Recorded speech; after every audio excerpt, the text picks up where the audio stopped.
वो बच्चे आसमान की तरफ जाने लग गए। देवकी ने कहा, बेटा कन्हैया ये कहाँ जा रहे हैं, ये मुझे छोड़ के कहाँ जा रहे हैं। कन्हैया ने कहा, माता तुमने कहा था मेरे बच्चों का एक बार दर्शन करा दे। सो माता, पुत्र होने के नाते मैंने तेरे मरे बच्चों को तेरा दर्शन करा दिया। अभी ने रोक मत, एक बार जो मर जाता है माता वो फिर जीवित नहीं होता। उस विधाता के विधान को बिगाड़ मत, अभी नहीं जाने दे। और तेरे दूध पीने का ये फर्क हो गया माता कि तेरे बच्चे जो नरक जा रहे थे उन्हें अब स्वर्ग मिलेगा। जो बच्चा माँ का दूध एक बार पी लेता है उसे स्वर्ग मिलता है। अब जाने दे माता इनको। माता देवकी को शांत कराया, पांडवों को विदा दी, सबको भगवान ने विदा दी। सब लोग कुरुक्षेत्र से अपने अपने घर चले गए। भगवान द्वारिका आ गया। अब भगवान का मन धरती पर लग नहीं रहा था। भगवान ने महाराज रात 12 बजे भगवान की नींद जाग गई। भगवान का मन हुआ अब मुझे रहना नहीं चाहिए। जीवन के सुख और दुख मैंने सब कुछ देख लिए। अपने बालकों को मैंने श्राप दिला दिया क्योंकि बिगड़ गए थे, बहुत ज्यादा अपमान करते थे लोगों का। पाप का मैंने खंडन कर दिया, पाप मैंने खत्म कर दिया। अब मुझे भी यहां रहना नहीं चाहिए क्योंकि मुझे 125 वर्ष बाद बैकुंठ जाना है। भगवान ने आधी रात को घर छोड़ दिया। अपनी पत्नियों को नहीं बताया, बच्चों को नहीं बताया। इतना बड़ा परिवार है भगवान का। मेरे कन्हैया ने किसी को नहीं बताया मैं कहां जा रहा हूं। अकेला निकला घर से। जब हमें दुनिया को छोड़ के जाना होता है तो अकेला ही जाना होता है, तब हम किसी को बता नहीं सकते। भगवान हम तुमको बता रहे हैं जितने मर्जी बड़े परिवार में रहो, पर जिस दिन जाना होगा, विदाई लेनी होगी धरती से, उस दिन अकेली ही लेनी होगी। भगवान ने घर छोड़ दिया, पत्नियों को बच्चों को किसी को बताया नहीं। इतना प्रेम करने वाला कन्हैया आज परिवार को छोड़ गया। आधी रात को भगवान निकला। भगवान द्वारिका से आगे 35 किलोमीटर आगे माधवपुर पड़ता है, जहां माता रुक्मणी का मंदिर है। भगवान थोड़ी देर वहां रुके, पर भगवान का मन रुक्मणी के मंदिर में भी नहीं लगा। भगवान ने रुक्मणी का मंदिर माधवपुर भी छोड़ दिया। माधवपुर से आगे 35 किलोमीटर आगे लगता है प्रवास क्षेत्र, अरब सागर की सीमा, जहां से अरब सागर शुरू होता है। उस अरब सागर के इस किनारे को कहते हैं प्रवास क्षेत्र। भगवान प्रवास क्षेत्र में अकेले घूमने लग गए। भगवान को किसी की याद नहीं आती है। भगवान ने अपना मन निष्ठुर कर दिया। भगवान ने मोह माया सब खत्म कर दी। अकेला घूम रहा है भगवान। इतने बड़े परिवार का मालिक अकेला घूम रहा है। न यहाँ बीवी है, न बच्चे, न नाते हैं, न पोते, न दोते। यहाँ भगवान के साथ कोई नहीं है। जब हम इस दुनिया को छोड़ के जाते तो वहां अकेले कोई रहता नहीं, अकेला जाना होता है। अकेला घूम रहा था भगवान प्रवास क्षेत्र में। इतने में श्री उद्धव महाराज जी आ गए। भगवान के बचपन के मित्र थे। उद्धव जी ने भगवान को प्रणाम करा। भगवान को कहा, माधव इतने बड़े परिवार का तो मालिक, तेरी बीवी कहाँ है, तेरे बच्चे कहाँ है, अकेला क्यों घूम रहा है। भगवान हंसने लग गए। है उद्धव जी, अंत समय में कोई किसी के साथ नहीं रहता, कोई किसी के साथ नहीं रहता उद्धव। जहां पर जो कुछ ममता होई, ता पर प्रीत करें सब कोई। जब तक हमारे शरीर से किसी का काम निकलेगा तब तक तो सब प्यारे लगते हैं, और शरीर से जब कोई काम नहीं निकले तो सब पराया हो जाते हैं। भगवान कहते हैं अब मेरी जरूरत किसी को है नहीं। अकेले घूम रहे थे। उद्धव जी ने कहा प्रभु मुझे पता है तुम्हें ये धरती माता अच्छी नहीं लग रही है, अब तुम यहाँ छोड़ के जाना चाहते हो, अपने गोलों को जाना चाहते हो, मगर प्रभु जाने वाले को कोई रोकता नहीं है। अगर आप जा रहे हैं तो कुछ मुझे आत्मज्ञान सिखाते जाओ। सबसे बड़ा दोस्त है आपका आत्मज्ञान। आपकी पढ़ाई ही आपका मित्र है, बाकी सब झूठ है। इतना पढ़ लो कि आपको किसी को पूछने की जरूरत ना पड़े कि मुझे कहां जाना है। अनपढ़ रहोगे तो पूछना पड़ेगा प्रत्येक व्यक्ति से कि बताओ इस एड्रेस पे मुझे जाना है। आत्मज्ञान आपका सबसे बड़े आत्मा का ज्ञान होना चाहिए। उद्धव ने कहा प्रभु अगर जा तुम रहे हो तो मुझे कुछ आत्मज्ञान देते जाओ। भगवान ने कहा बता बेटा पूछना क्या चाहता है। उद्धव ने कहा हे कन्हैया सबसे पहले मुझे ये बताओ एक गृहस्थी इंसान को रहना कैसा चाहिए, गृहस्था जीवन में रहना कैसा चाहिए। भगवान बोले उद्धव गृहस्था जीवन को मालूम कैसा समझो। भगवान कह रहे उद्धव जी को, भगवान स्वयं वक्ता है। हे उद्धव बेटा जैसा एक तालाब होता है, तालाब, उस तालाब में सारे जंगल के पशु पक्षी आकर के जल पीते हैं और जल पी करके सब अपने अपने गंतव्य मार्ग को चले जाते हैं। ऐसी इस गृहस्थी जीवन को जानना, कोई माँ बन के आया, कोई बेटा बन के आया, कोई दोता पोता बन करके आया, कोई भाई बन करके आया, कोई संतान बन के आया, सब आए हैं जीवन में और सब अलग अलग चले जाते हैं। अर्थात इस जीवन को ऐसी जानना कोई किसी का नहीं होता है, आ करके कर्म करके चले जाते हैं। अर्थात बेटा गृहस्थी का पहला धर्म यह है कि अपना कल्याण का मार्ग स्वयं ढूंढे। इस पापी मन को भगवान की कथाओं को सुनाओ। इस पापी मन को जितना हो सके दूसरे का सम्मान कराना सिखाओ, इज्जत दिलाना सिखाओ। क्योंकि जब तुम किसी को इज्जत देते हैं तभी तुमको इज्जत मिलती है, और नई इज्जत दोगे तो गिफ्ट में एक दिन तुम्हें अवश्य मिल जाएगा वापस।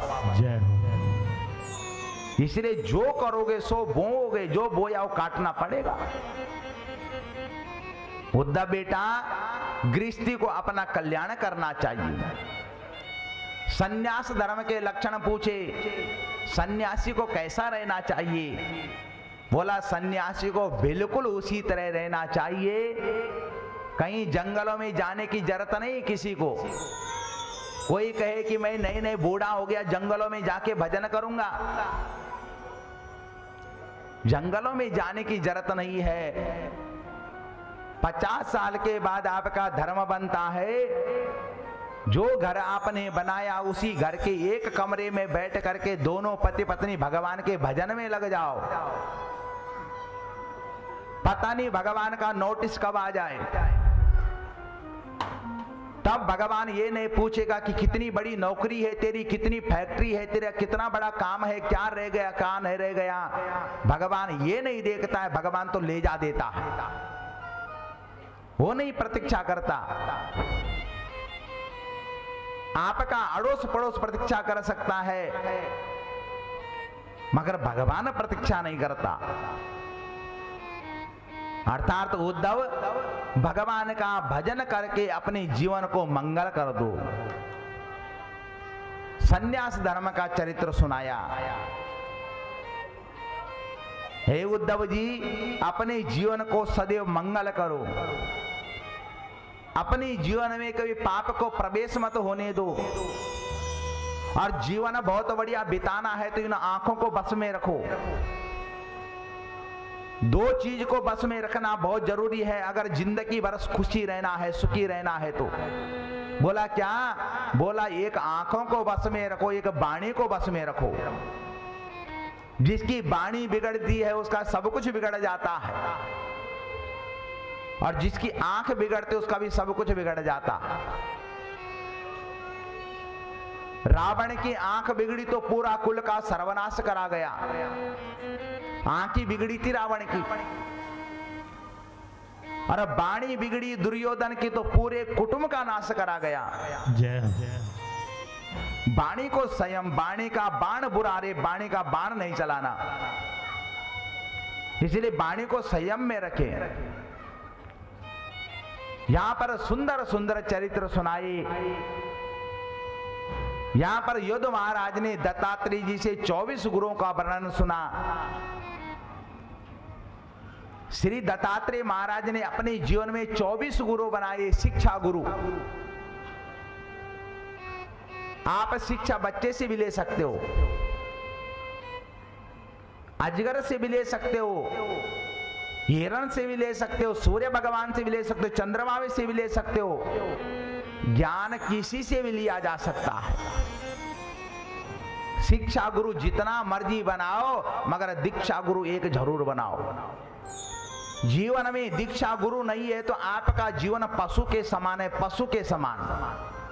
पशु सिर्फ खाता ही है, बाकी दिमाग नहीं होता पशु का। हल जुतवा दो, डंडा मार के भगाओ, दिमाग नहीं उसके अंदर। ये भी नहीं कहेगा तुमको क्यों डंडा मार रहा है, रोता रहता, आंसू निकाल लेगा, मगर ये नहीं कहेगा डंडा क्यों मारा। तो जीवन में गुरु नहीं है तो आपका जीवन बिल्कुल पशु तुल्य है। पूजा पाठ धर्म कर्म नियम संयम जितने मर्जी दुनिया में कर लेना, मगर जब तक जीवन में गुरु नहीं है तब तक वो भी आपका लगेगा नहीं। इसीलिए बिल्कुल देर ना करो कि मैंने कब गुरु बनाना है, नहीं तो समय निर्धारित कर देगा कि आज समय को क्या करना है, नहीं तो समय निर्धारित कर देगा। जिसके जीवन में गुरु होता है उसका बुरा नहीं होता है, वो बिगड़ता नहीं है, वो अशुद्ध नहीं होता है, वो व्यभिचार नहीं करता है, वो गलत मार्ग नहीं चलता है। और जिसके जीवन में गुरु है नहीं है, वो सब कुछ वही करता है जो नहीं करना चाहिए। सबसे पहले माता पिता की वो सम्मान को खत्म करवाता है। कैसे करवाता है पता? जिस बच्चे को तुमने पाल परोस के खूब बड़ा करा है, खूब बड़ा करा है, वो अभागा बेटा किसी लड़की का मुख देख करके गड़बड़ कर जाता है और माँ बाप का प्रतिष्ठा धूमिली कर देता है, क्योंकि गुरु नहीं है ना जीवन में। गुरु होता तो ठीक होता, अरे गुरु था नहीं, सब कुछ गड़बड़ हो गया। इसलिए जीवन में एक चीज ध्यान रखना महाराज, मैं कथाओं में बार बार कहता हूं, अगर आप हमारी बहनें हैं तो कान खोल के सुनो, अगर छोटे बच्चे हैं कान खोल के सुनो। जिस माँ ने जन्म दिया, 9 महीने आपको पेट में रखा, जिस माँ ने 9 महीने पेट में रखा, पता नहीं कितना दुख झेल करके, परेशानी झेल के, कष्ट झेल करके, लोगों का सुन करके आपको पैदा करा। जब आप छोटे थे तो माँ ने मल मूत्र में सोई, आपके पेशाब में सोई। जब आप खाते नहीं थे तो माता भूखी रहती थी, आप रोते रहते थे, मां ने अपनी रातें काली करी, सोई नहीं। इतना भी बड़ा मत बनो कि अपनी उस मां को भूल जाओ। मां का दिल तब टूटता है जब मां का आप जो है सम्मान गिराते हो, आंख दिखा करके, गलत काम करके। माँ बाप की बड़ी आस होती है बेटे से और बेटी से कि मैं इनका विवाह धूमधाम से करूंगी। सारी दुनिया के लोगों को बुला करके आपके माँ बाप विवाह करना चाहते हैं आपका, मगर माँ बाप के खिलाफ होके विवाह मत करना, नहीं तो माँ बाप के आंखों से आंसू नहीं आएगा, मगर वो टूट जाएंगे, खत्म हो जाएंगे। वो माँ बाप की इज्जत सदैव बना के रखना, क्योंकि उनसे बड़ा तुम्हारा गुरु कोई हो नहीं सकता। तुमको चोट लगेगी पहले तुम्हारी मां रोएगी, तुम्हारा बाप रोएगा, पड़ोसी कभी नहीं रोएगा। पड़ोसी को तो चाहिए मसाला उड़ाने के लिए। मेरी बात कठोर जरूर है, मगर एक बात सत्य है, क्योंकि जिस माँ बाप के खिलाफ तुम आज चले जाते हो, जिसको तुमने देखा नहीं है, उस पे तुमने अपने दिल बिठा दिया, जिसे तुम जानते नहीं थे, कुछ दिन से जानते हो। पालने वाली, पैदा करने वाले बाप को तुमने महाराज अपना दुश्मन समझ लिया, उनके खिलाफ चले गए। सच तो इतना है बेटा कि कल तुम्हें भी मां बनना है, तुम्हें भी बाप बनना है, और जब तुम्हारे साथ बीतेगी तब माँ बाप की प्रतिष्ठा का ध्यान आएगा, मैंने गलत करा था, फिर रोना मत, क्योंकि समय तो सबके साथ मुड़ता है, ये काल चक्र सदैव सबके साथ घूमता है। इसलिए जीवन में ध्यान रखना, माँ बाप के अनुकूल चलना तो आपका जीवन कभी प्रतिकूल नहीं होगा, आपके खिलाफ कोई खड़ा नहीं हो सकता। इसलिए सदैव यहां पर महाराज उद्धव जी ने गृहस्थ धर्म का चरित्र सुना था। है महाराज कैसा रहना चाहिए एक बच्चों को, जहां पर कहीं सत्संग हो, इस पापी मन को सत्संग में बिठाओ, हो ना हो सत्संग का एक प्रवचन आपको तार दे, गलत काम करने से रोक दे, हो सके। इसीलिए बिठाओ इस मन को, गोद में बिठा करके अपने बालक को भगवान की कथा सुनाओ। ज्यादा से ज्यादा लोग आपको ये कहेंगे ना कि तुम्हारा बेटा संत बन जाएगा, मैं तो कहूं संत बनेगा तो भगवंत उसके घर आएंगे, नहीं सुनाओगे तो चोर बन जाएगा, गलत काम करना सीख जाएगा, वो दंडी बन जाएगा, तुम्हारा सम्मान तुम्हारे घर के अंदर उतार देगा। इसलिए जीवन में सत्संग को लाओ, सत्संग को, संग, सत्संग आएगा तो जीवन में रंग आएगा, और रंग आएगा तो बसंत आएगा। इसलिए जीवन में सुंदर बसंत चाहिए तो जीवन को, इस पापी मन को कथा सुनाओ, बच्चों को कथा सुनाओ, किसी सच्चे सदगुरु के शरणागति भेज दो। गुरु के सानिध्य में रहेंगे तो आपका इज्जत जाएगा नहीं, बनेगा, पर गुरु अच्छा होना चाहिए, विद्वान होना चाहिए, शास्त्र सम्मत होना चाहिए, वेद को जानता हो वो होना चाहिए। कल भी मैंने कहा समर्थ को नहीं दोष गुसाई, सामर्थ्यमान के पास भीख मांगोगे तो वो पैसा देगा, गरीब से मांगोगे जिसके पास कुछ नहीं वो कहां से देगा। ऐसी विद्वान की शरण में जाओगे तो वो विद्वंता से आपको तार देगा, और जो अज्ञानी होगा वो खुद नहीं तारा तुम्हें क्या तार देगा। इसलिए विद्वान की शरणागति हो जाओ, विद्वान के चरण पकड़ लो महाराज, समय है। सच्चा गुरु आपको कहीं रोकेगा नहीं, टोकेगा नहीं, पर आपको जीने का ढंग बता देगा, बेटा ऐसा जिया जाता है। सच्चा सदगुरु आपको कहेगा बेटा मांस नहीं खाना, मदिरा नहीं पीना, क्योंकि वो तुम्हें बचाना चाहता है। बाकी सदगुरु गलत मार्ग से रोकता है, अच्छे मार्ग पर भेजता है। इसलिए शरणागति हो जाओ। उद्धव जी ने प्रणाम करा, वाह प्रभु, हे महाराज अब मुझे जाने की आज्ञा दो। भगवान ने कहा उद्धव बेटा मेरी ये चरण पादुका, मेरी जो खड़ाऊ है, इनको अपने सिर पर धारण कर बेटा, और अब बद्रीनाथ चले जा। बद्रीनाथ जी में जा करके नर नारायण के सामने बैठ करके उद्धव मेरा भजन करना, और एक दिन भजन करते करते तो मेरे लोक को आ जाएगा। भजन करने वाला भगवान के पास जाता है, भजन न करने वाला कभी भगवान को नहीं पाता, कभी नहीं पाता। उद्धव जी ने भगवान की बात मानी, और उद्धव जी महाराज उत्तराखंड की भूमि प्रवेश करते हैं, उस देव भूमि प्रवेश करते हैं जहां देवों का देव महादेव विराजता है, जहां नर और नारायण के रूप में भगवान बद्रीनाथ में विराजते हैं। उस बद्रीनाथ में जहां सदैव बसंत ऋतु का आगमन होता है, उस उत्तराखंड की पावन भूमि में जहां 4 महीने नहाओ भी नहीं तो भी शरीर से दुर्गंध नहीं आएगी, वहां की भूमि का, वहां के वातावरण का इतना सुंदर भाव है कि 4 महीने नहाओ मत, आपके शरीर से दुर्गंध नहीं आएगी। वहां की हवा पानी ऐसा है, यहाँ 2 घंटे मत नहाओ, बदबू मार देगा शरीर। इसलिए महाराज मैं तो समझो सारे देवता उत्तराखंड के, पांडवों ने स्वर्गारोहण भी उत्तराखंड की बद्रीनाथ में करा। पांडवों ने देवभूमि में प्रवेश करता है महाराज, उद्धव जी चलता चलता उद्धव जी बद्रीनाथ चले गए, नर नारायण को प्रणाम करा, नर नारायण के आगे बैठ गया उद्धव जी भगवान के ध्यान में, और ध्यान करता करता एक दिन भगवान के लोग चला गया। जय हो जय हो।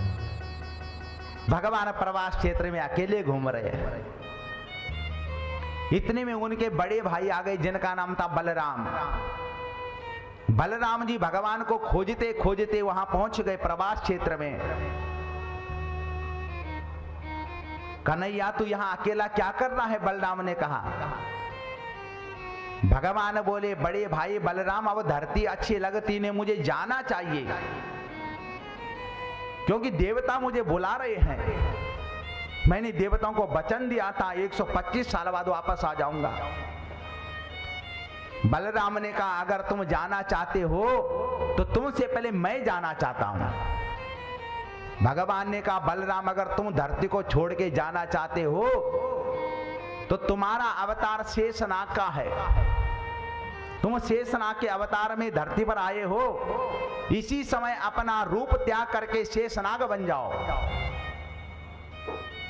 बलराम ने कहा प्रभु मैं शेषनाग तो बन जाऊंगा, मगर एक वचन दो कन्हैया, जहां जहां कलयुग में तुम्हारा भजन होगा वहां वहां आकर के मैं कीर्तन सुनूंगा और कीर्तन करूंगा।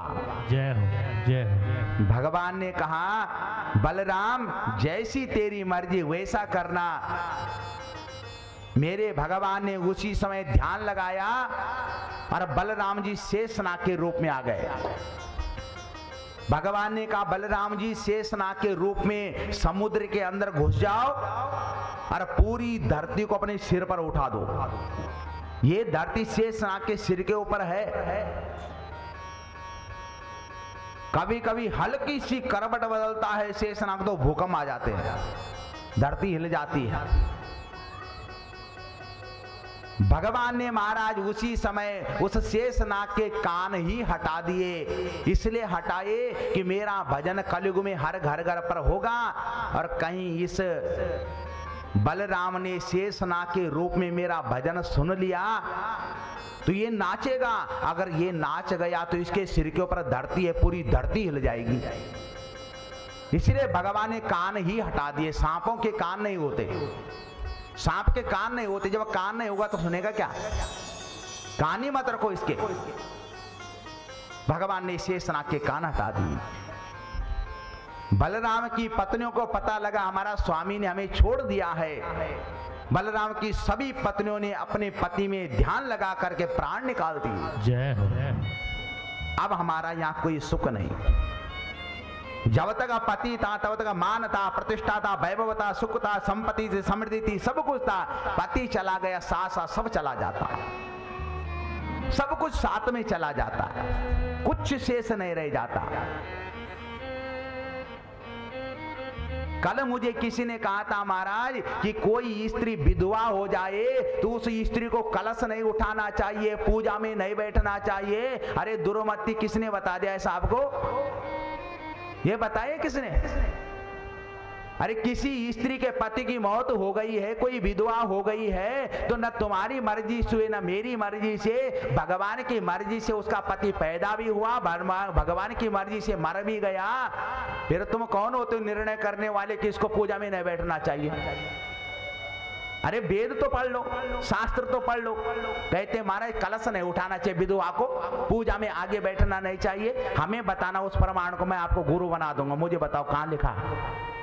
कहीं प्रमाण ही नहीं है, पाखंड में लगे हो। हाँ, उस स्त्री का गुनाह तो बताओ।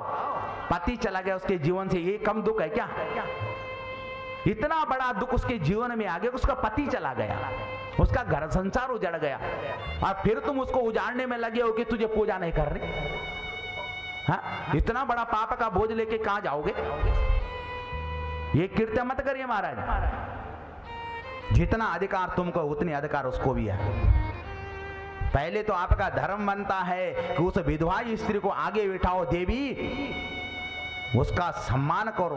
पहले आपका धर्म ये बनता है, तो तिरस्कार तो मत करो। वेदों को समझना पड़ेगा महाराज, वेदों को पढ़ना पड़ेगा। अपना इतिहास खड़ा मत करिए, अपना इतिहास गड़बड़ करता। संतों की शरणागति जाओ तो पता लगेगा। इसलिए मैं निवेदन करता हूं, विद्वान बैठे इसलिए कह रहा हूं, यूट्यूब के चैनल से बहुत माध्यम से देख रहे हैं, बहुत लोग देख रहे हैं, इसलिए ऐसा ना करें। उसका दोस्त तो बताइए या कहीं लिखा हो जरा बताना। अरे ऐसा कीर्तन नहीं, गलत बात है। आज महाराज बलराम की पत्नियों ने भी सोचा हमारा स्वामी चला गए तो अब रह क्या गया, कुछ नहीं रह गया। वो भी पति के साथ चली गई। ध्यान लगा करके भगवान अकेले घूम रहे प्रवास क्षेत्र में, देखो अकेले घूम रहे हैं। अब ना कोई भगवान के आगे ना पीछे। उस प्रवास क्षेत्र में एक बड़ का पेड़ था महाराज, बड़ का पेड़। भगवान बड़ पेड़ के नीचे चलते चलते भगवान थक गए थे। मेरे माधव बड़ पेड़ के नीचे बैठ गया। ऊपर से देवता भगवान को कह रहे हैं, भगवान आ जाओ, तुमने कहा था 125 साल बाद मैं आऊंगा, आ जाओ। भगवान ने कहा थोड़ी देर रुक जाओ, मुझे इन आंखों से बहुत कुछ देखना है अभी। भगवान बड़ पेड़ के नीचे बैठ गए महाराज। हाथ का तकिया लगा दिया भगवान ने, हाथ का तकिया बना करके भगवान बड़ पेड़ के नीचे सो गए। मृग मुद्रा में, हिरण की मुद्रा में सो गए। पैर के ऊपर पैर रखा, दाहिने पैर के ऊपर बायां पैर, हाथ का तकिया बना करके भगवान सो गए, आराम कर रहे हैं। उस प्रवास क्षेत्र में कोई नहीं, बस उसी प्रवास क्षेत्र में भगवान का काल घूम रहा है। कौन? वही शिकारी जिसने मछली के पेट से कील निकाल करके बाण बनाया था, वो मृगों को मारने के लिए प्रवास क्षेत्र में घूम रहा था। जय हो। कहां होगा हिरण, कहां होगा मृग? मृगों के मारने की इच्छा से घूम रहा था। दूर से उस शिकारी ने भगवान कृष्ण को मृग समझ लिया। ऐसा लगा उस शिकारी को कि बड़े पेड़ के नीचे कोई हिरण सो रहा है। भगवान को हिरण समझ लिया, कान पर्यंत बाण खींचा, मृग समझ लिया। भ्रम इतनी खराब चीज है, सभी हम भ्रमी में हैं। जितने बैठे हैं, जो मैं कथा सुना रहा हूं भ्रम में सब ये हैं कि होगा भी ऐसा कि नहीं हुआ होगा, ये भ्रमी है। जब तक भ्रम से बाहर नहीं निकलोगे तब तक उद्धार नहीं होगा। हाँ? कोई कहे महाराज राम जी नहीं होते, राम जी नहीं होते हैं। राम था क्या? मैं तो उसको कहूं जो राम को नहीं मानते कि राम था कि नहीं, तो उसको एक बढ़िया सा उदाहरण दो। बोला तेरा परदादा था, देखा अपना परदादा? वो क्या कहेगा, परदादा तो नहीं देखा। दादा देखा? बोला दादा भी नहीं देखा। जैसा तुमने अपना परदादा नहीं देखा, ऐसा हमने भी राम नहीं देखा। मगर परदादा था, परदादा था तो दादा आया, दादा था तो बाप आया, बाप था तो मैं आया, ऐसे राम था। अब कैसे समझ आए? ऐसा उदाहरण पेश किया जा सकता है, मानना तो पड़ेगा। अब मानते हो आप, हो नहीं, करें क्या? सबसे बड़ा रोना इसी चीज का है। आज महाराज कान पर्यंत बाण खींचा शिकारी ने, भ्रम में है, मृग समझ लिया। सन सनाता हुआ बाण निकला, सन सनाता हुआ वो बाण निकला और जाकर के भगवान के बाएं पैर के अंगूठे में जाके लगा। भगवान के पैर में जैसी लगा राजा परीक्षित, उसी समय भगवान के मुंह से चित्कार निकली। भगवान रोया, खड़ा उठ गया भगवान। भगवान ने पैर पर लगा बाण निकालना चाहा, मगर बाण निकला नहीं। मानो भगवान ये बताना चाह रहा हो कि जब काल पकड़ता है तो काल छोड़ता नहीं। बाण पैर में लगा, खींचना चाह, बाण निकला नहीं। उस शिकारी ने देखा मैंने भगवान को बाण मार दिया, मृग समझ करके भाग करके भगवान के पास गया। माधव को कहा, माधव मुझसे बड़ी भारी भूल हो गई, गलती हो गई मेरे से। खूब रोया। भगवान ने कहा, रो मत पगले, रोता क्यों है प्रभु, मैंने इन हाथों से बाण मार के तुम्हें मार दिया, पाप कर दिया मैंने। भगवान बोले रो मत, जैसा बेटा बहेलिया शिकारी, जैसा जो कर्म करता है भगवान बोले वो कर्म उसके सामने कभी ना कभी प्रकट हो जाता। जय हो, जय हो। कभी ना कभी उसका किया हुआ कर्म उसके आगे खड़ा हो जाता। उस बहेलिया ने कहा प्रभु तुमने कोई पाप करा था क्या? भगवान बोले मैंने भी पाप करा था, जिस पाप की सजा मुझे आज तो इन्हें बाण मार के दे दी। बहेलिया ने क्या कौन सा पाप करा था? भगवान बोले त्रेता युग में मैं राम बन के आया था, दशरथ का बेटा बन के आया था, मैं राम के रूप में आया था। और जब पिता ने मुझे वनवास दिया था, मैं वनवास की अवधि भोग रहा था जंगलों में, तो मेरी मैत्री सुग्रीव से हो गई। जय। सुग्रीव का भाई था बाली। मैंने पेड़ के पीछे छुप करके बाली को बाण मारा था, पेड़ के पीछे छुप करके। उस बाली ने मेरा कुछ बिगाड़ा नहीं था, फिर भी मैंने पेड़ के पीछे छुप करके बाली को बाण मारा। तब मैंने बाली को मारा, आज तुमने बाण मार करके मुझे मार दिया तो कौन सी बड़ी बात है? तब मैंने पाप करा, आज पाप की सजा भोग रहा हूं। जय हो, जय हो। जो मैंने पाप करा था सो मुझे मिल गया। अर्थात पाप की सजा कभी भी मिल सकती है, किसी जन्म में भी मिल सकती है, कहीं भी मिल सकती है। आज बहेलिया ने कहा प्रभु मुझे क्षमा करो। भगवान बोले बहेलिया बेटा चिंता मत कर, जा तो मेरे लोक को चले जा। भगवान ने उसे भी विदा कर दिया। पैर का अंगूठा पकड़ा है भगवान ने, खून निकल रहा है भगवान के पैर से, आंखों से आंसू और शरीर में वेदना। भगवान के प्राण कंठ में आ गए। मरते समय 1000 बिच्छू काटते हैं, जितना दर्द होता है उतने मरते समय दर्द होता है, इतनी वेदना होती है।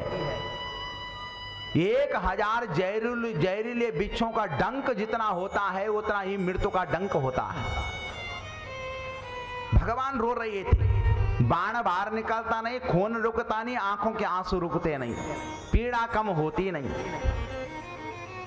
आज भगवान को उस प्रवास क्षेत्र में पूछने वाला ना कोई पत्नी है ना कोई बच्चा, इतने बड़े परिवार का मालिक है, कोई पूछने वाला भी नहीं। कैसे हो? कोई पूछने वाला नहीं। अंत में कोई नहीं पूछता।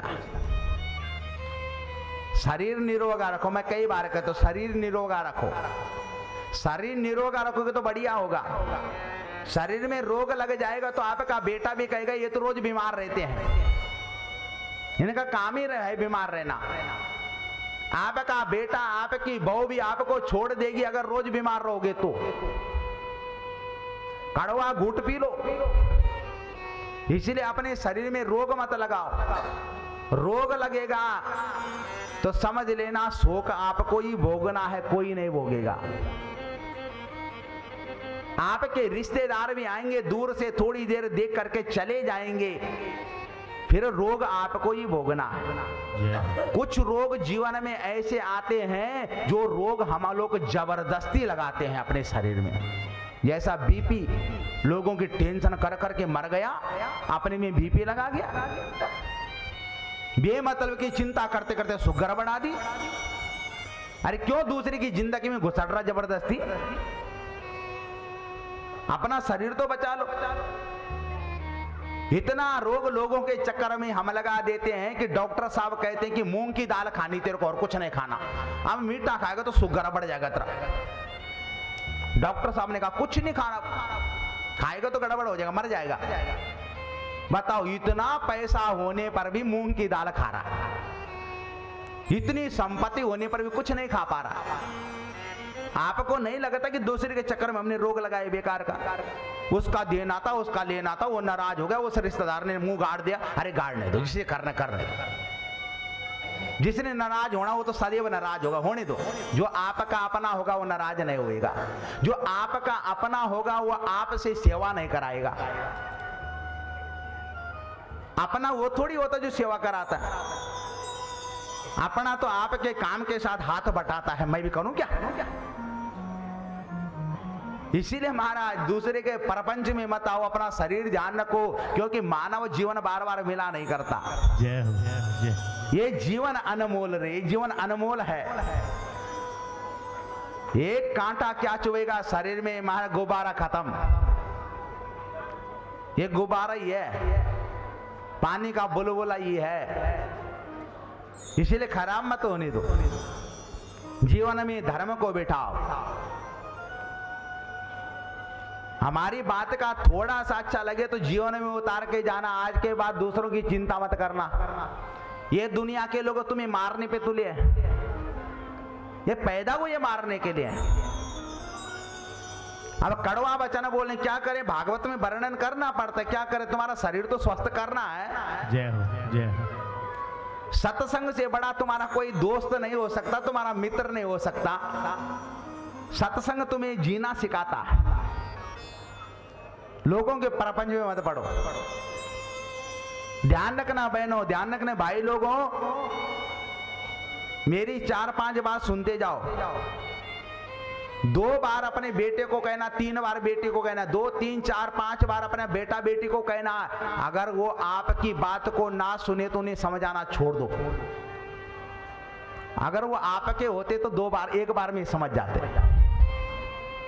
1 बार में माँ बाप का महत्व तो समझ जाते। माँ बाप होते क्या, आपके 5, 6, 7, 8 दोस्तों में से 4 दोस्त नाराज होके चले गए तो खुश होना, बोला मेरे काम के नहीं थे इसलिए चले गए। आपका असली दोस्त नाराज नहीं होता, नकली नाराज बहुत होता।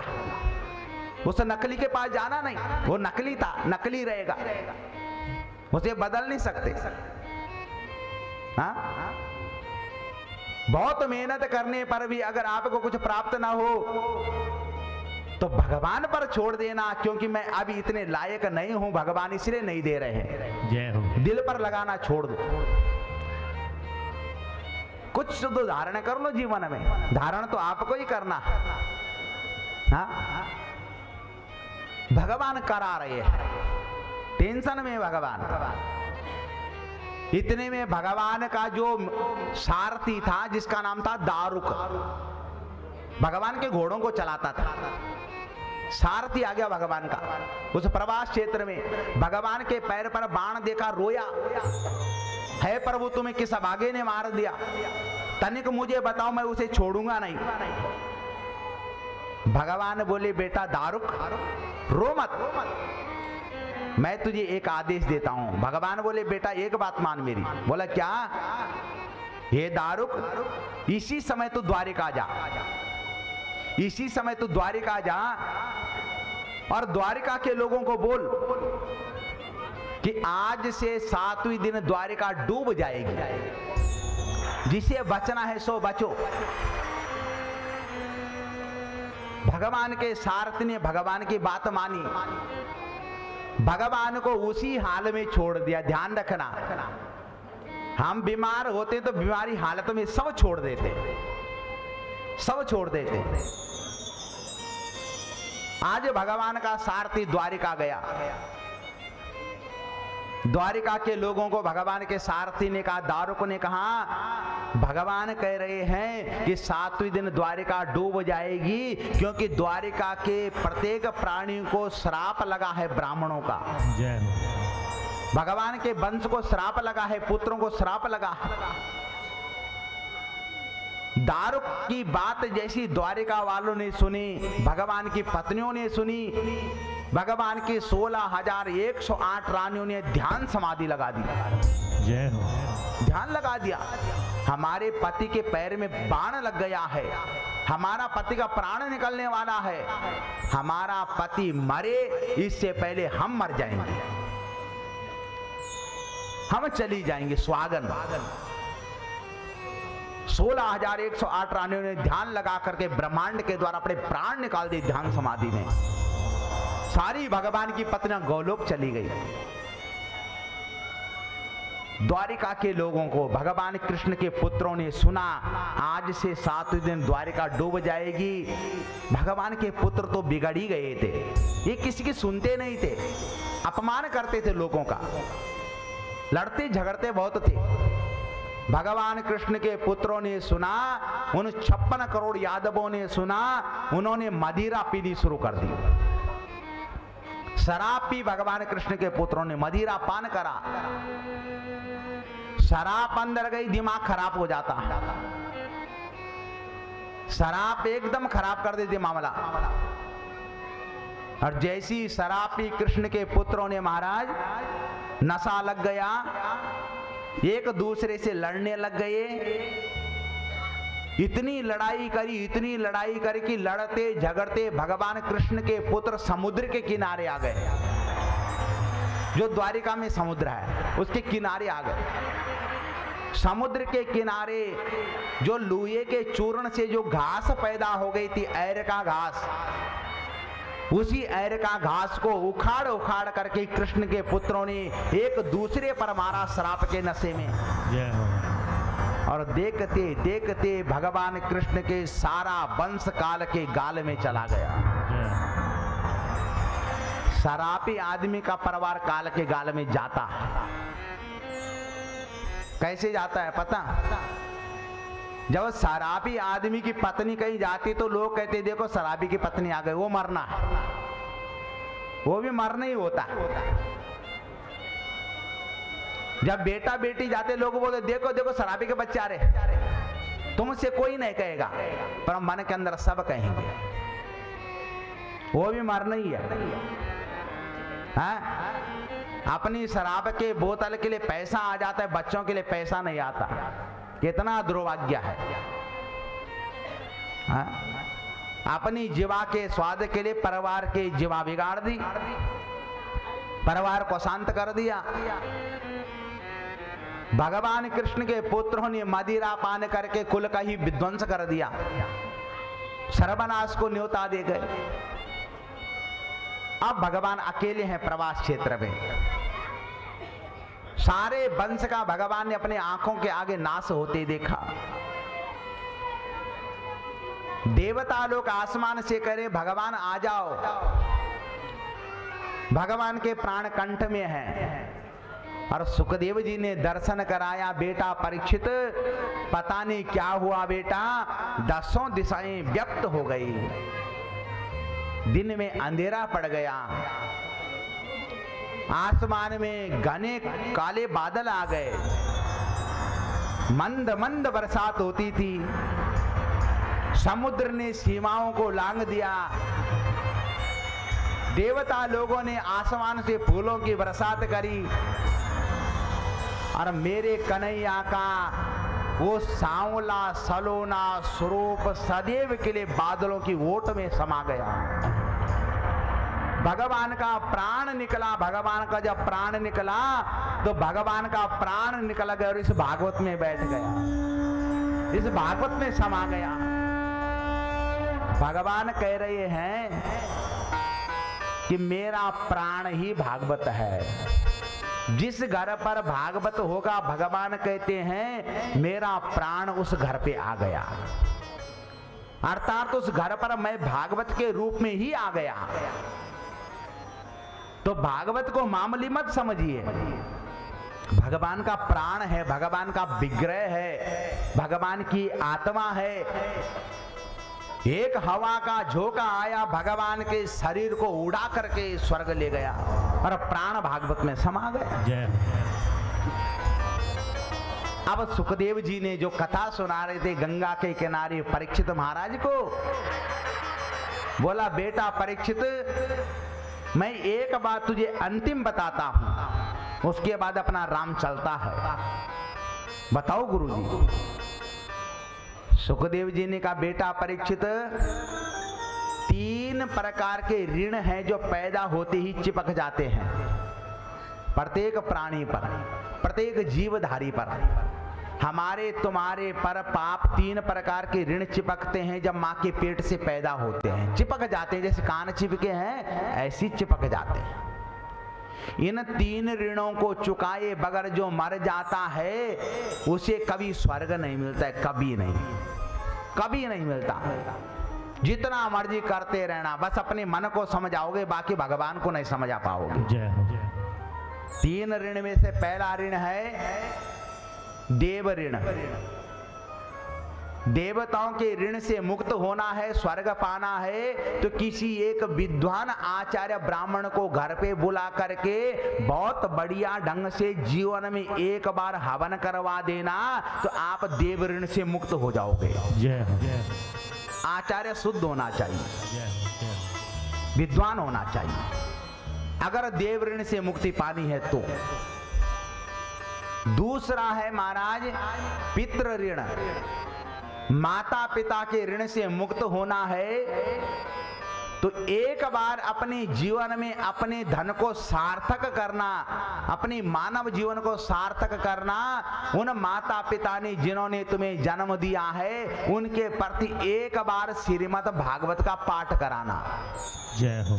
जय हो। एक बार भागवत का पाठ हो गया तो माता पिता के ऋण से मुक्त हो जाओगे, 21 पीढ़ी के पितृ स्वर्ग चले जाएंगे। जय हो। बेटा परीक्षित, तुमने भागवत सुन ली है, इसलिए तुमने भागवत सुन करके अपने पूर्वज पांडव भी तार दिए हैं। जय हो। परीक्षित खुश हुआ, गुरुजी मेरे भागवत सुनने से पांडव तर गए, पांडवों पर ब्रह्म हत्या लग गई थी।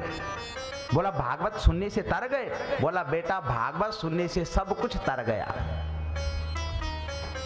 और तीसरा है ऋषि ऋण, अगर ऋषि ऋण से मुक्त होना है तो जिन संत महात्माओं ने जंगलों में बैठ करके कंद मूल फल खा करके तुम्हारे हमारे लिए इतने बड़े बड़े ग्रंथ लिख दिए, शास्त्र लिख लिए, उपनिषद लिख लिए, इनका मनन करना, इनकी बात को मानना, चिंतन करना, इनका मनन चिंतन करना, इन वेदों का अनुसरण करना, इन वेदों को पढ़ना, एक बार आपने जीवन में ये कर दिया तो आप ऋषि ऋण से भी मुक्त हो गए। जय हो। सो बेटा परीक्षित, तुमने महात्माओं के द्वारा लिखी भागवत को सुन लिया है, इसीलिए तुम ऋषि ऋण से भी मुक्त हो गए। जय हो।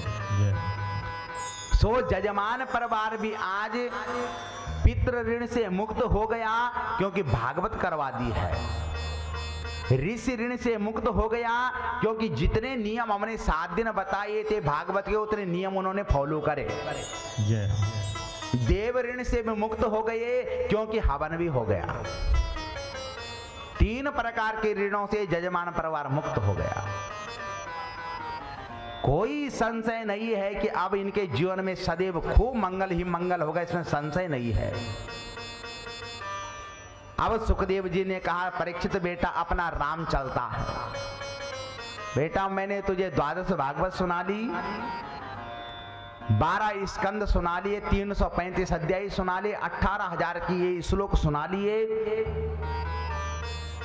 सार में बताया। पहले दिन आपने भागवत की कथा में सुना महाराज, जिन्होंने 7 दिन कथा नहीं सुनी वो जरा ध्यान दो, 7वें दिन का फल आपको मिल जाएगा, अभी 1 मिनट में मिल जाएगा। पहले दिन श्री गौकर्ण महाराज का और धुंधकारी की कथा आई, जो मातम्य की कथा होती है। नारद जी का बद्रीनाथ में जाना और भगवान का ध्यान करना, ये पहले दिन की कथा आई थी। दूसरे दिन की कथा में हमने महाराज श्रवण करा है महाभारत आदि का समर, महाभारत की कथाएं सुनी, नारद जी का पिछला जन्म का चरित्र सुना, सुखदेव जी का आगमन सुना। तीसरे दिन हमने सृष्टि का वर्णन सुना और महाराज धर्मराज युधिष्ठिर के द्वारा स्वर्ग रोहण की कथा सुनी। पांडवों ने कैसा स्वर्ग रोहण करा, पांडव लोग कैसे ब्रह्म हत्या से मुक्त हो गए थे। चौथे दिन की कथा हमने सूर्यवंश और चंद्रवंश की कथा सुनी, समुद्र मंथन का चरित्र सुना, सूर्यवंशी राजाओं की और चंद्रवंश की कथा सुनी, भगवान का पारकट्य की कथा सुनी। अगले दिन हमने भगवान की बाल लीला सुनी, गोवर्धन का चरित्र सुना। छठे दिन भगवती रुक्मणी का मंगल उत्सव सुना और पांडवों का राजसूय यज्ञ की कथा सुनी, कंस का वध सुना। कल 7वें दिन भगवान का और भगवान और भक्त की कथा सुनी, सुदामा चरित्र सुना। और अभी अभी आपने महाराज भगवान के स्वधाम की कथा सुन रहे हैं, कुरुक्षेत्र का वर्णन सुना, भगवान के अपने बड़े भाइयों को पुनः स्वर्ग भेजने की कथा सुनी। ये तो द्वादश भागवत आपने सुनी। अब महाराज सुखदेव जी को व्यासपीठ पर परीक्षित राजा ने तिलक करा, अपने गुरु भगवान को विदा करा। सुखदेव जी चले गए, परमहंस थे, भगवान के भजना आनंदी थे, पता नहीं कहाँ रहते थे। पर किसी ने कहा सुखदेव तो सदैव सुख देने वाले इसलिए हृदय में रहते हैं। जय सुखदेव का मतलब है सुख देना। सुख तो सबके हृदय में है, मगर आपको लगता है कि सामने वाला ज्यादा सुखी है, बस इसी भ्रम में तुम बीमार पड़ गए। सुख तो सभी के हृदय में है, दूसरे को सुखी समझ रहे हैं, अर्थात तो सुखदेव सबके हृदय में है। परीक्षित अकेला था महाराज। उसी समय तक्षक नाग आया परीक्षित को डसने के लिए। राजा परीक्षित के 4 बेटा हैं, सबसे बड़े पुत्र का नाम है जनमजेय। राजा जनमजेय ने सुना कि आज सांप आकर के मेरे पिता को काटेगा, श्राप लगा है मेरे पिता परीक्षित को।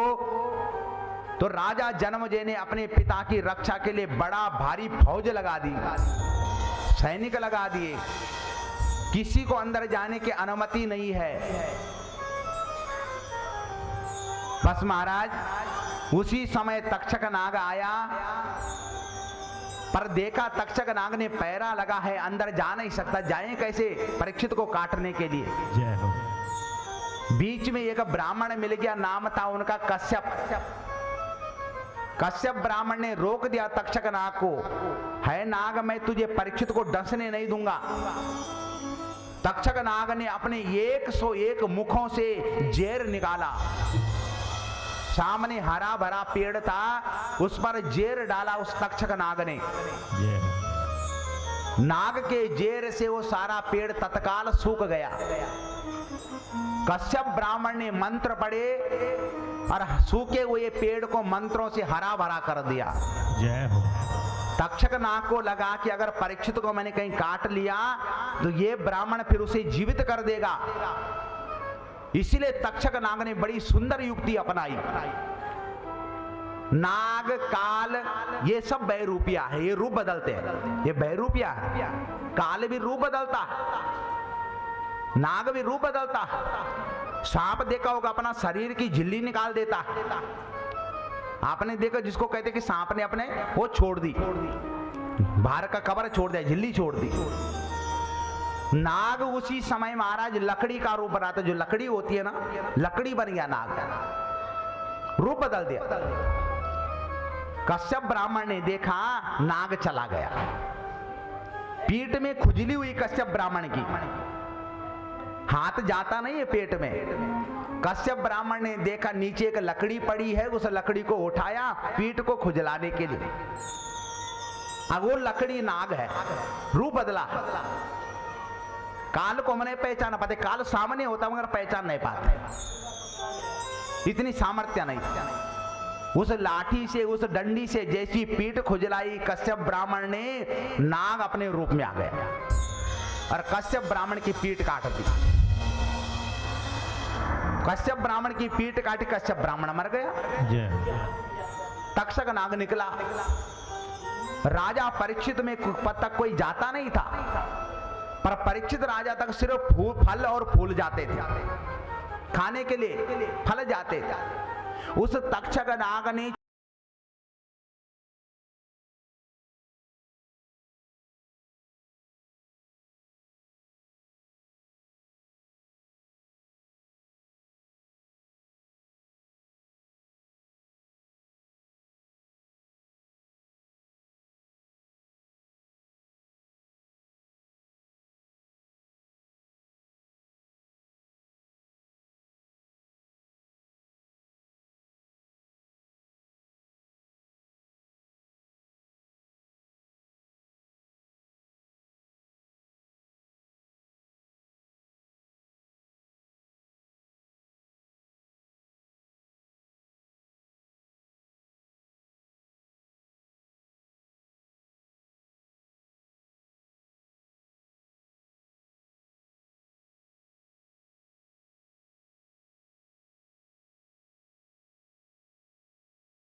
गया। जो फल की टोकरी अंदर गई परीक्षित के पास, परीक्षित महाराज ने फल को खोला, छोटा सा कीड़ा निकल गया। फलों में कीड़े होते, तभी से उसी दिन से पड़ते फलों में कीड़े। कीड़ा बाहर निकला, वही कीड़ा नाग का रूप बना देता है और परीक्षित राजा को डस दिया। बाबा मानस में लिख रहे हैं, परीक्षित महाराज को जब नाग ने डसा तो परीक्षित को दर्द नहीं हुआ, पीड़ा नहीं हुई, डरने लगा। क्योंकि परीक्षित ने भागवत सुन ली थी। भागवत सुनने वाले को भय नहीं लगता, डर नहीं लगता। और बाबा मानस में लिखते महाराज, सब लोग देखने लगे आज देख विमान, किया परीक्षित ने वेद में स्वर्ग लोक बखान। ये है कृष्ण कथा, ये है कृष्ण कथा, ये है कृष्ण कथा, ये है कृष्ण कथा। भूमि तब सुरलोक में छाया जय जयकार, भूमि तब सुरलोक में छाया जय जयकार। कहा विनती आनंद से जय हो लीलाधार। ये है कृष्ण कथा, ये है कृष्ण कथा, ये है कृष्ण कथा, प्यारी कृष्ण कथा। बोया जिसने पाप है काटेगा भी पाप, बोया जिसने पाप है काटेगा भी पाप। परीक्षित ने पाप बोया है। परीक्षित ने मरा हुआ सांप संत के गले में डाला था, संत का अपमान करा था, तो सांप गले में डाला है तो आज सांप ही काट रहा है।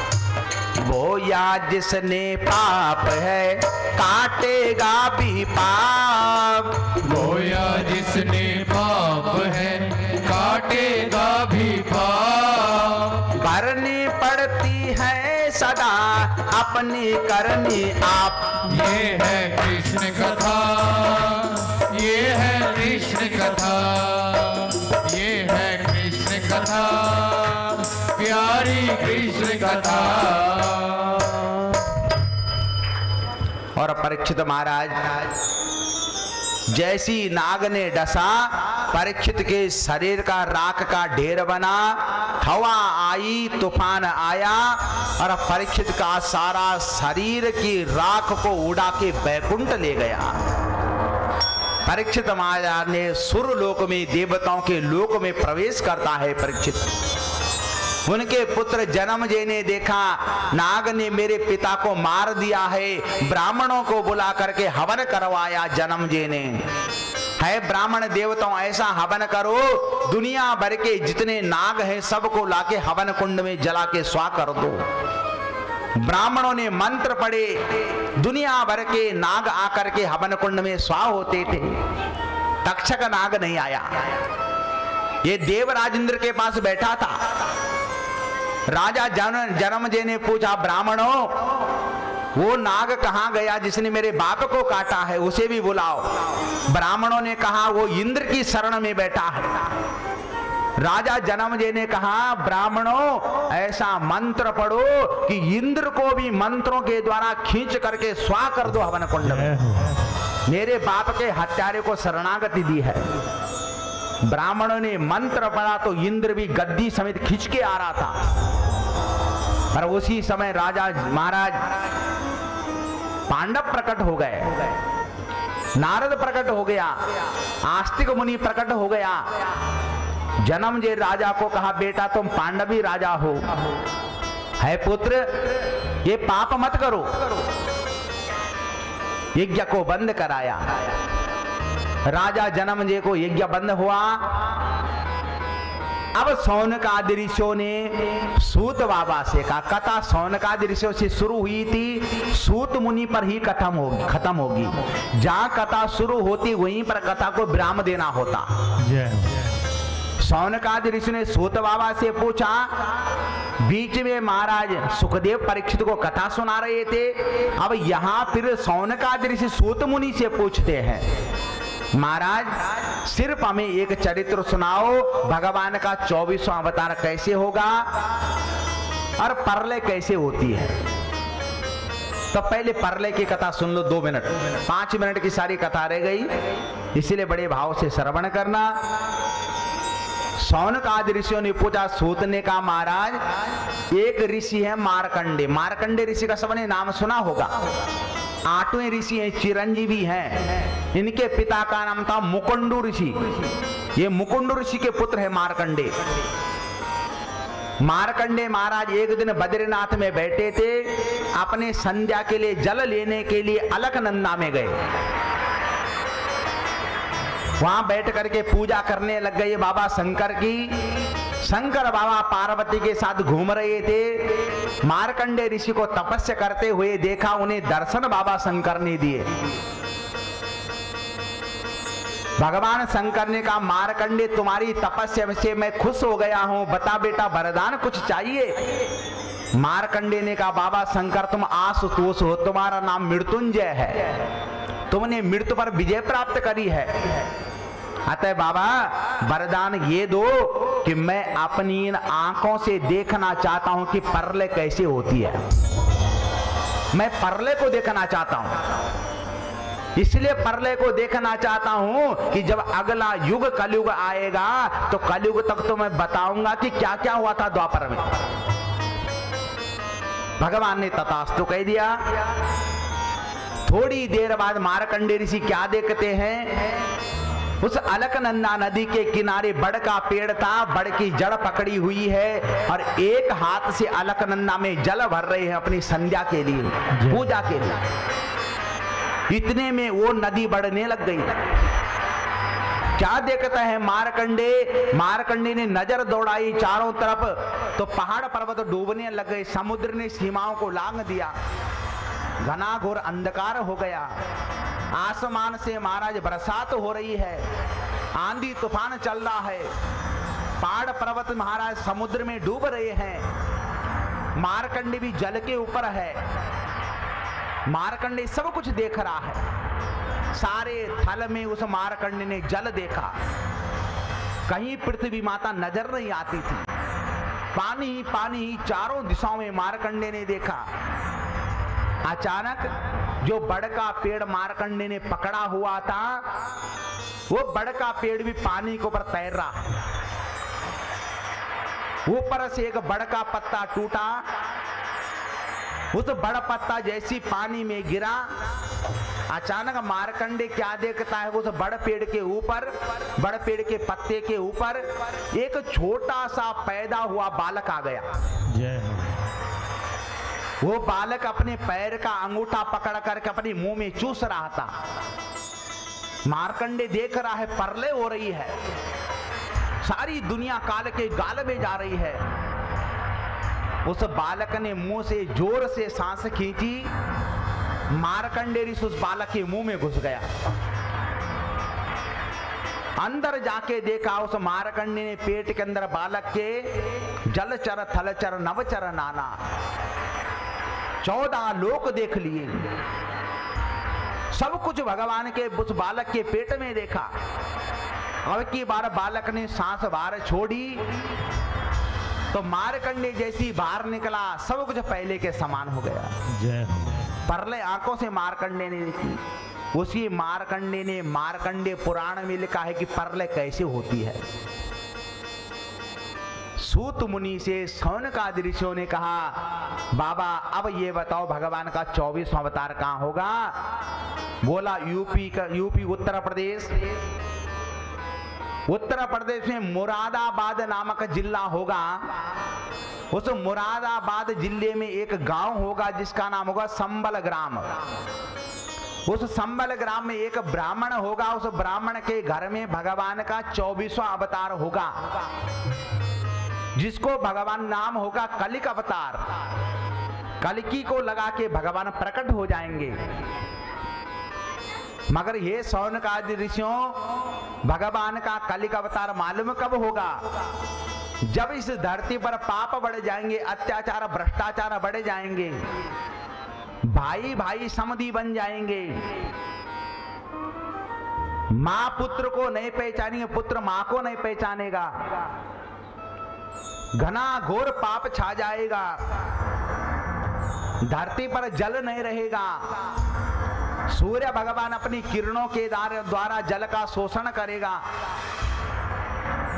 सूर्य भगवान अपनी किरणों के द्वारा जितनी वनस्पति होती उनका जल पिएगा, पाप और भ्रष्टाचार बढ़ जाएंगे, आग की बरसात होगी, इंसान की हाइट 1 फुट की रह जाएगी, 1 फुट का हो जाएगा इंसान। वही रहे पहले दादा 7 फुट का था, अब तुम 5 ही रह गए, घट ही रहे हैं। बोला इतना बौना हो जाएगा कि मिर्च का पेड़ तोड़ना हो तो सीढ़ी लगा के चढ़ेगा मिर्च तोड़ने भी। परम आयु 10 वर्ष रह जाएगी, तब भगवान का 24वां अवतार होगा। पाप को मिटा करके भगवान दुष्टों का संहार करके भगवान पुनः महाराज सत्युग की स्थापना करेंगे, सूर्य वंश और चंद्र वंश की स्थापना होगी, पुनः सत्युग प्रारंभ हो जाएगा, युग बदल जाएगा। ये तो आपने द्वादश भागवत सुनी महाराज, अब अपना राम भी चलता है। जो कथा आपने श्रवण करी 335 अध्याय 18,000 श्लोक 12 स्कंद की दिव्य संहिता भागवत आपको संपूर्ण सुना डाली। अब अपना राम चलता है महाराज। भूल वंश हमसे कोई अपराध बना पड़ा हो तो क्षमा करना, हमने किसी का दिल दुखा दिया हो तो वो भी हमें क्षमा करना, क्योंकि हम वेद शास्त्र में रह करके ही चर्चा करते हैं, क्योंकि घर घर की चर्चा हमें सुहाती नहीं। वेद में रह करके अगर किसी का मन बिगड़ गया हो तो क्षमा प्रार्थी हैं। और व्यास मंच से जजमान परिवार को खूब आशीर्वाद, इनकी दिन दुगनी हो रात चौगनी हो, इनका सदैव वंश बढ़े, इनका सदैव जीवन में मंगल ही मंगल हो, सुख ही सुख प्राप्त हो। इन्हीं अनेक अनेक कामनाओं को लेकर के व्यासपीठ से अभी आप सभी को खूब प्रसाद देता हूं। व्यासपीठ से भागवत रूपी प्रसाद आपकी झोली में जाए, आपके जीवन का सदैव मंगल और सुंदर हो, आपकी हर इच्छाएं मनोकामनाएं पूर्ण हो, और सबसे बड़ी बात आप जीवन में निरोगी और स्वस्थ हो। यही कामना बिहारी जी से। अब एक बड़ा भारी निवेदन आपसे सभी बहनों से कि एक बार हमारी राम राम लेते जाओ, बड़े भाव से सभी बैठ करके आनंद लेना, तदुपरांत पूर्णाहुति कराएंगे। हाँ, तो आओ एक बार सभी लोग पहले इस भजन में प्रवेश करेंगे, तदुपरांत जो है आगे बढ़ेंगे। आओ एक बार बड़े भाव से सभी दर्शन करेंगे।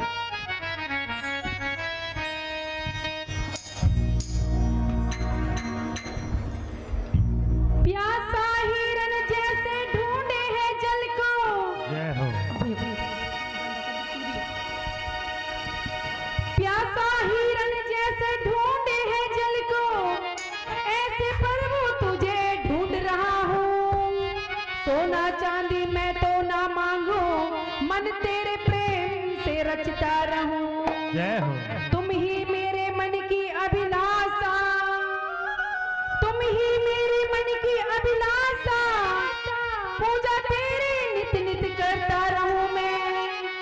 तू जो मेरे मन में वास करे, पाप से निस्दिन बचता रहूं मैं। बोलो रामचंद्र भगवान की। जय हो। ओ हम तो जाते अपने धाम, सबको राम राम राम। हम तो जाते अपने नाम, सबको राम राम राम। हम तो जाते अपने धाम, सबको राम राम राम। हम तो जाते अपने धाम, सबको राम राम राम। सबको राम राम राम, सबको राम राम राम। सबको राम राम राम, सबको राम राम राम। हम तो जाते अपने धाम, सबको राम राम राम। अपने धाम सबको राम राम राम।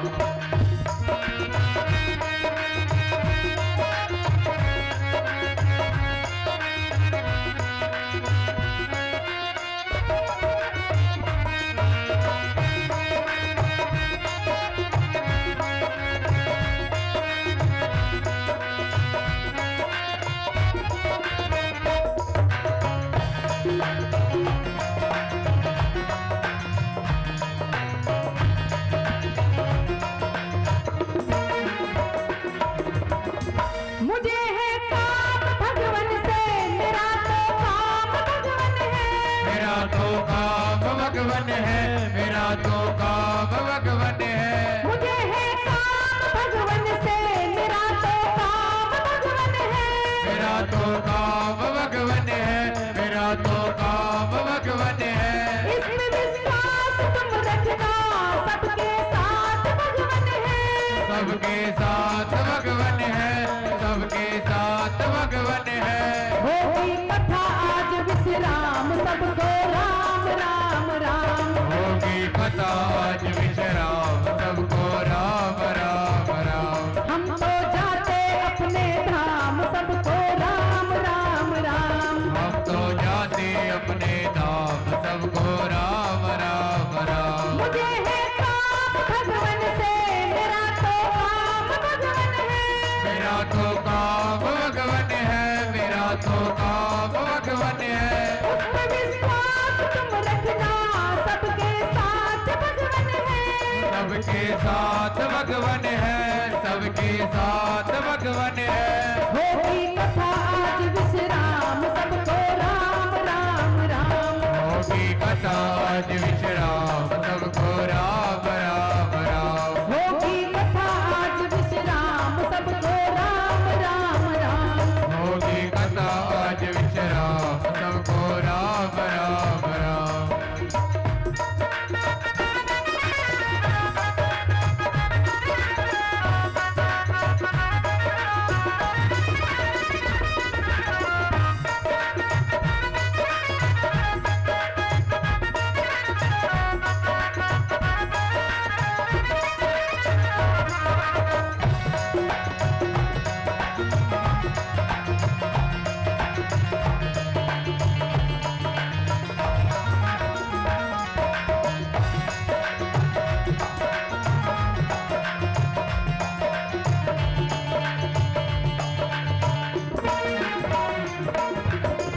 आपने प्यार में दिया, साथ सम्मान जो दिया।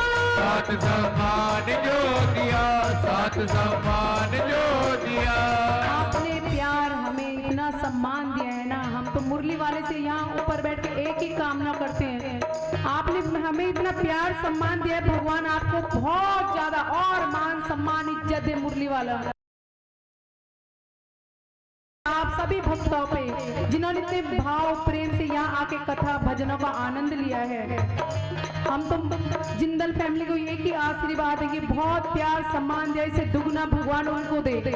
आपने प्यार हमें दिया, साथ सम्मान जो दिया। साथ सम्मान जो दिया, साथ सम्मान जो दिया। आपको ईश्वर इतना दे, आपने जितना हमें दिया। आपने जितना हमें दिया, आपने जितना हमें दिया। आपको ईश्वर इतना दे, आपने जितना हमें दिया। आपने जितना हमें दिया, आपने जितना हमें दिया। भूले भले तुम्हारा धाम, सबको राम राम राम। भोले भले तुम्हारा नाम, सबको राम राम राम। आपने प्यार में दिया, साथ सम्मान जो दिया। साथ सम्मान जो दिया, साथ सम्मान जो दिया। भूले भले तुम्हारा नाम, सबको राम राम राम। भोले भले तुम्हारा नाम, सबको राम राम राम। भूले भले तुम्हारा धाम, सबको राम राम राम। भोले भले तुम्हारा नाम, सबको राम राम राम। हम तो जाते अपने धाम, सबको राम राम राम। हम तो जाते अपने नाम,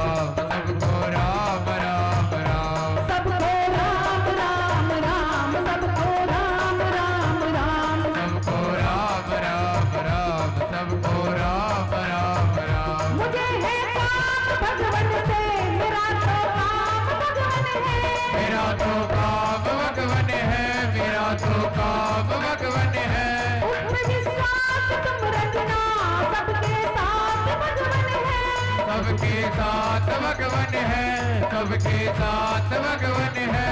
होगी कथा आज विश्राम सबको राम राम राम। होगी कथा आज विश्राम सबको राम राम राम। होगी कथा आज विश्राम सबको राम राम राम। होगी कथा आज विश्राम सबको राम राम राम। सबको राम राम राम सबको राम राम राम। सबको राम राम राम सबको राम राम राम। सबको राम राम राम सबको राम राम राम। सबको राम राम राम सबको राम राम राम। सबको राम राम राम सबको राम राम राम। सबको राम राम राम सबको राम राम राम। सबको राम राम राम सबको राम राम राम। बोलो बाके बिहारी लाल की जय हो। बोलो बरसाने वाली की जय हो। बोलो गुरुदेव भगवान की। जय हो। सिर्फ जजमान परिवार, सिर्फ जजमान परिवार हवन कुंड की तरफ, और जब तक आ रहे हैं जजमान परिवार पूर्णाहुति करके तब तक सभी लोग आइए एक भजन का आनंद लेते हैं। तो आइए, जिसका मन करता है कि मुझे भगवान परली पार उतार दे, हाँ, जो चाहता है कि मेरा जीवन का कल्याण हो, जो चाहता है कि भगवान रूपी प्रसाद मुझे प्राप्त हो, एक बार भजन में अपनी हाजिरी लगाएंगे। सिर्फ जजमान परिवार ही जाएगा, बाकी कोई हवन कुंड की तरफ नहीं, सिर्फ जजमान परिवार पूर्णाहुति में जाएगा। आओ महाराज, एक सुंदर से भजन में प्रवेश करेंगे। आइए। कान्हा की दीवानी बन जाऊंगी। कान्हा की दीवानी बन जाऊंगी। कान्हा की दीवानी बन जाऊंगी। कान्हा की दीवानी बन जाऊंगी। दीवानी बन जाऊंगी, दीवानी बन जाओगे, मस्तानी बन जाओगे। दीवानी बन जाऊंगी, मस्तानी बन जाऊंगी। दीवानी बन जाओगे, मस्तानी बन जाओगे। कान्हा की दीवानी बन जाऊंगी। कान्हा की दीवानी बन जाओगे। कान्हा की दीवानी बन जाऊंगी। कान्हा की दीवानी बन जाओगी। जय हो।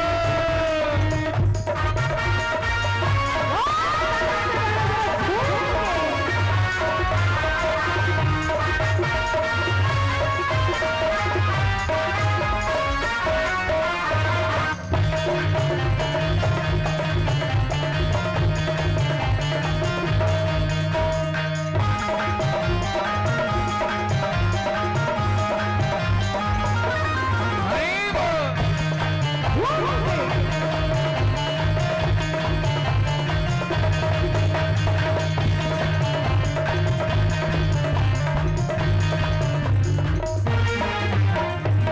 कान्हा मेरो गाय चरावे, मैं ग्वालिन बन जाऊं हो। कान्हा मेरो गाय चरावे, मैं ग्वालिन बन जाऊं हो। पीछे पीछे चुपके गाय चराने जाऊं हो।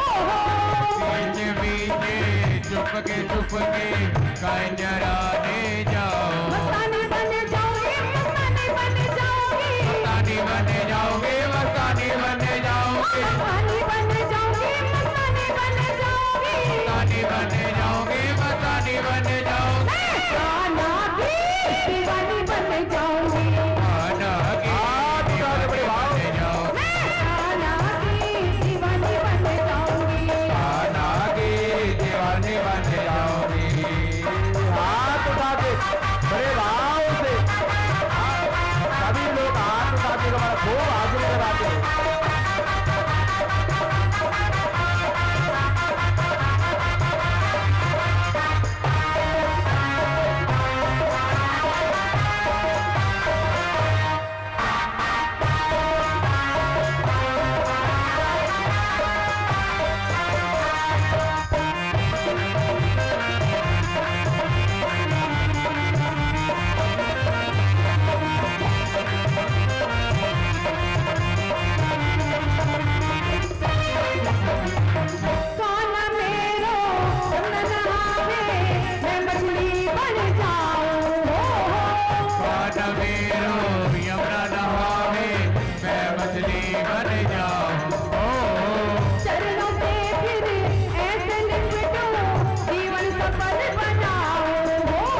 जीवन सफल बनाओ। जीवन सफल बनाने को आपने क्या बनना है उसके लिए? अगर आप कान्हा जी के चरणों से लिपट गए ना मैया, फिर क्या बनना आपने? हाथ उठा के बता दो ना सारे मुझे। इधर से हाथ उठते मेरी बहनों के, सबके हाथ उठ रहे हैं। भक्तानी बन जाओगी, भक्तानी बन जाओगी, भक्तानी बन जाओगे, भक्तानी बन जाओगे, भक्तानी बन जाओगी, भक्तानी बन जाओगी, भक्तानी बन जाओगे, भक्तानी बन जाओगे। कान्हा की दीवानी बन जाऊंगी, कान्हा की दीवानी बन जाओगे, कान्हा की दीवानी बन जाऊंगी। कान्हा की दीवानी बन जाओगी। जय हो।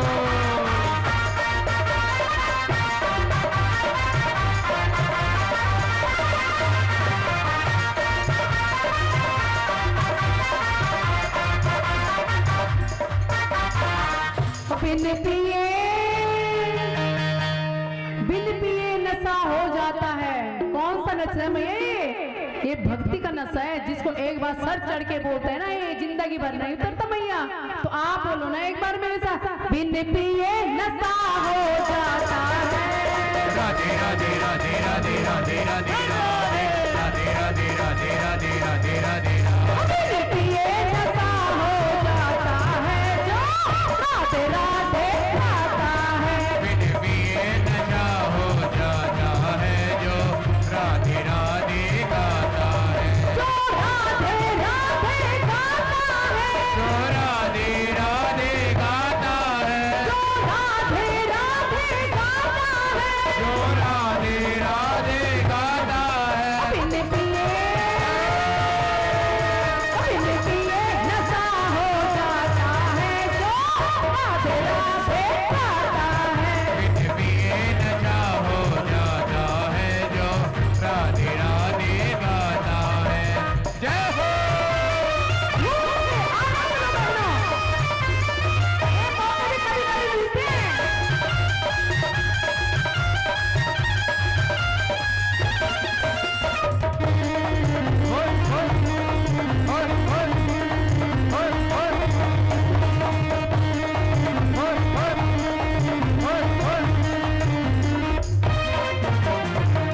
जिसके अंदर ये भाव पड़ा, जिसके अंदर ये भाव बड़ा। अच्छा जिसके अंदर तो कृष्ण नाम का भाव बड़ा ना, वो तो अपनी जगह से हिल भी जाएंगे थोड़ा।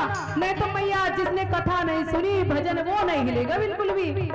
किसको आनंद आ रहा है बताओ, पहले हाथ उठा के बता दो। यहाँ से भी, यहाँ की पार्टी में थोड़ा हाथ उठा दो प्लीज आप भी। अब जिसको आनंद आ रहा है, बैठ के नहीं करेगा ऐसे, वो खड़े होके झूम के कान्हा जी के उसमें, और जिसके अंदर ये भाव पड़ा, जिसके अंदर ये भाव बड़ा। वही उसी अटारी की सीढ़ी चढ़ा, वही उसी अटारी की सीढ़ी चढ़ा। जिसके अंदर ये भाव पड़ा, जिसके अंदर ये भाव बड़ा। वही उसी अटारी की सीढ़ी चढ़ा, वही उसी अटारी की सीढ़ी चढ़ा। उसे गोपी बना दिया जाता है। राधे राधे राधे राधे राधे राधे राधे। उसे गोपी बना दिया जाता है, जो राधे राधे गाता है। बिन पिए नशा हो जाता है, जो राधे राधे गाता है। जय हो।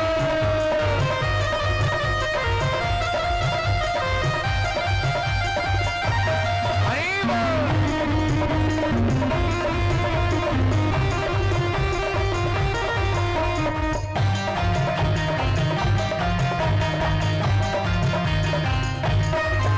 बाजे रे बाजे डंडा मेरी सरकार का, बाजे रे डंडा मेरी सरकार का, बाजे रे डंका मेरी सरकार का। बाजे रे डंडा मेरी सरकार का, बाजे रे डंका मेरी सरकार का। मेरी सरकार का,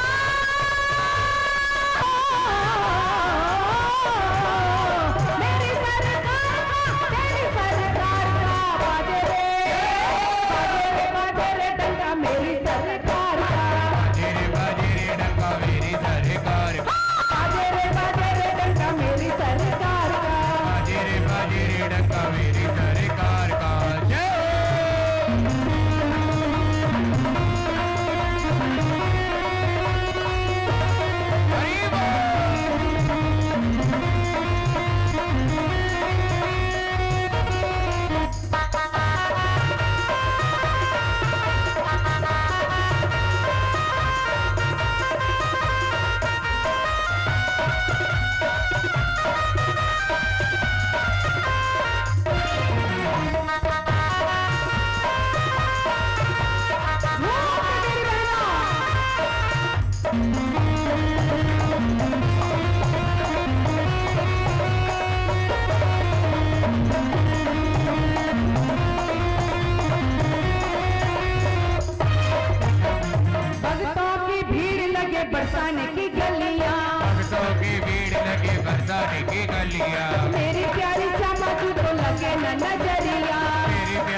मुझको लगे ना नजरिया रखती है ध्यान सदा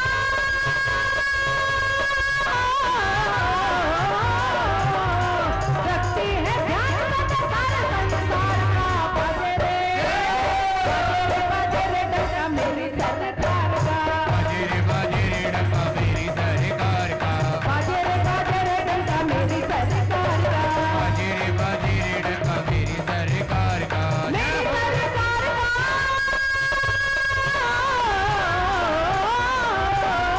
मेरी सरकार मेरी सरकार का बाजे रे डंका मेरी सरकार का बाजे रे डंका मेरी सरकार का जय हो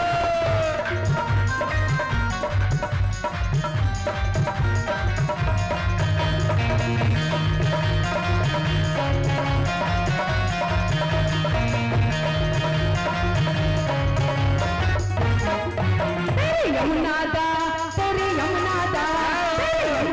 ठंडा मीठा पानी मटकिया भर लेने दे तेरी यमुना दा ठंडा मीठा पानी मटकिया भर लेन दे तेरी यमुना दा ठंडा मीठा पानी मटकिया भर लेने दे तेरी यमुना दा ठंडा मीठा पानी मटकिया भर लेन दे मटकिया भर लेने दे मटकिया भर लेने दे मटकिया भर लेन दे मटकिया भर लेन दे तेरी यमुना दा मुख नहीं जाना मटकिया भर लेने दे तेरी यमुना दा ठंडा मीठा पानी मटकिया भर लेन दे राधे राधे झूम के मेरे गाना याद कभी कभी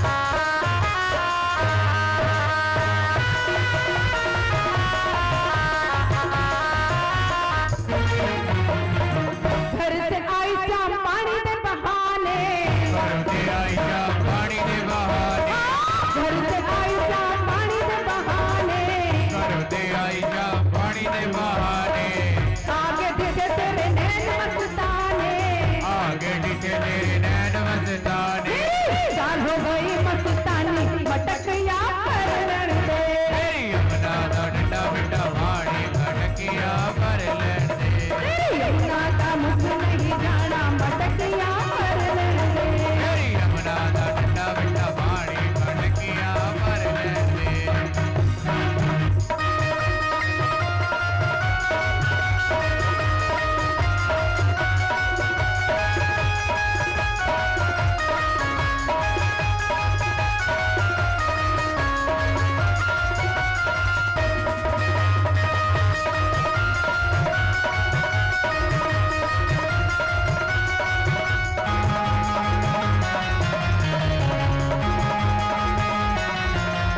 इस दुनिया के रिश्ते नाते सब ही तोड़ दिए इस दुनिया के रिश्ते नाते सभी तोड़ दिए तुझे कैसे दिखाऊं दिल की सकी वृंदावन जाऊंगी मेरे उठे विरह की पीड़ सकी वृंदावन जाओगी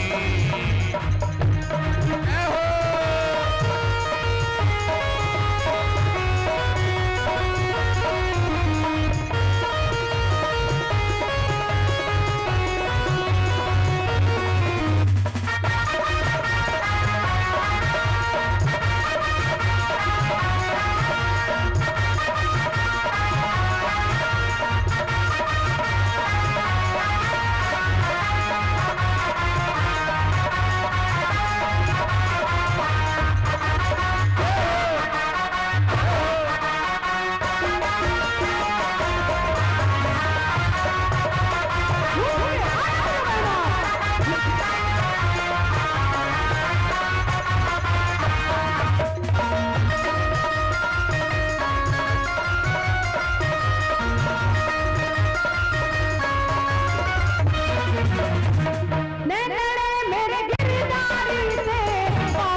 तेरी यमुना दा। जय हो।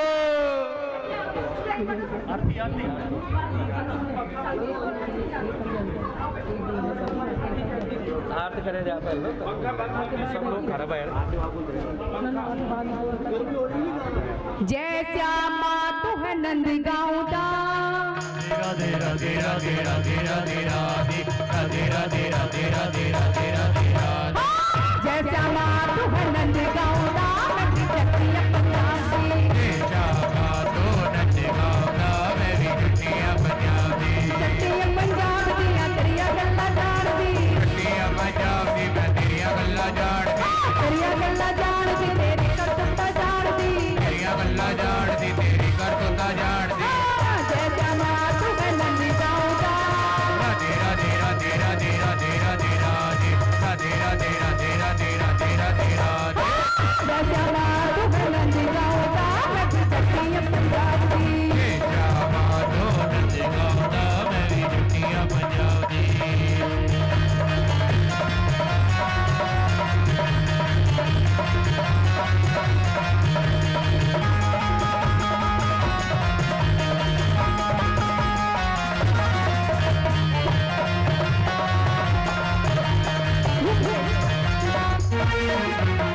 साडे कोल चोरी चोरी यमुना पे आंदे हो। साडे कोल चोरी चोरी यमुना ते आंदे हो।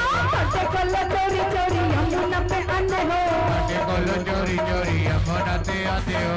यमुना पे आंदे हो ते रात रचांदे हो।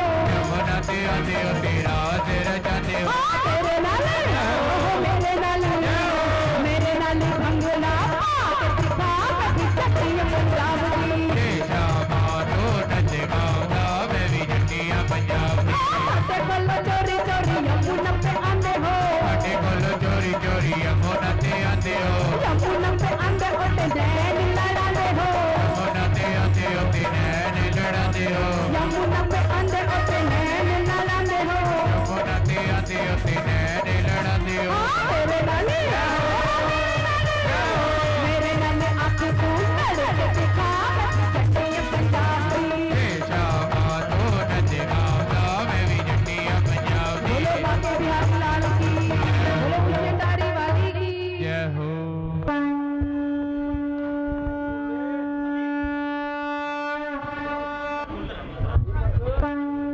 पंडित जी वाला माइक चला दे, पंडित जी वाला। मेरे को आने को दशा हो रहा है क्या? अस्तु दशा भी। ओम चंद्रमा मनसो जात सत्यो सूर्यो जायत श्रोतान्नाय स प्राणस्य मुखं जगनिर्जायतः अधारार्थिक्यम्।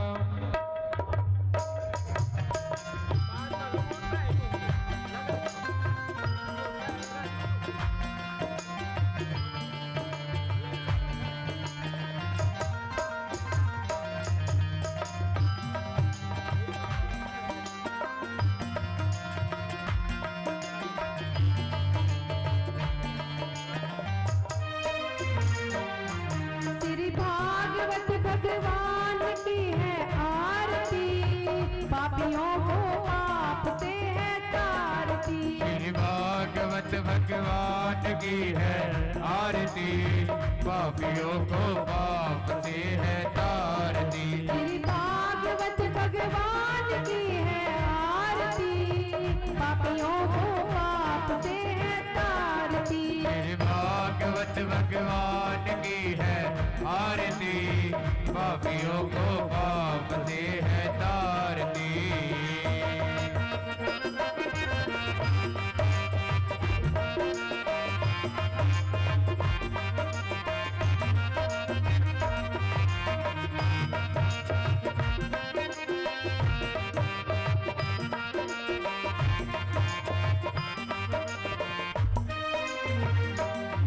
ये अमर ग्रंथ ये मुक्ति पंथ ये पंचम वेद निराला। नवजोत जगाने वाला है। नवज्योति जगाने वाला है। नवज्योति जगाने वाला है। हरि नाम यही हरि धाम यही। हरि नाम यही हरि नाम यही। हरि नाम यही हरि धाम यही। हरि नाम यही हरि नाम यही। जग मंगल की आरती। पापियों को पाप से है तारती। श्री भागवत भगवान भगवान की है आरती, पापियों को पाप से है तारती।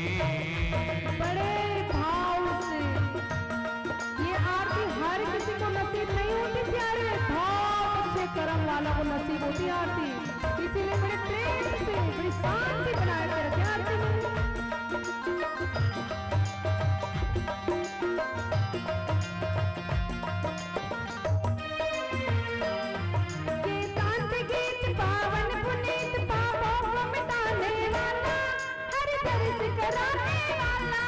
हरि दर्श कराने वाला है, हरि दर्श कराने वाला है। ये सुख करनी ये दुख हरनी, ये सुख करनी ये दुख हरनी, ये सुख करनी ये दुख हरनी, ये सुख करनी ये दुख हरनी। मधुसूदन की आरती, पापियों को पाप से है तारती। श्री भागवत भगवान की है आरती, पापियों को पाप से है तारती। बड़े भाव से शांति से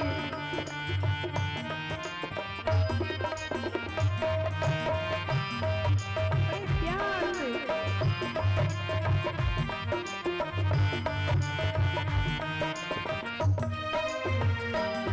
ये मधुर बोल जगपंथ खोल सन्मार्ग बताने वाला, बिगड़ी को बनाने वाला है, बिगड़ी को बनाने वाला है, बिगड़ी को बनाने वाला है। श्री राम यही घनश्याम यही, श्री राम यही घनश्याम यही, श्री राम यही श्री राम यही घनश्याम यही।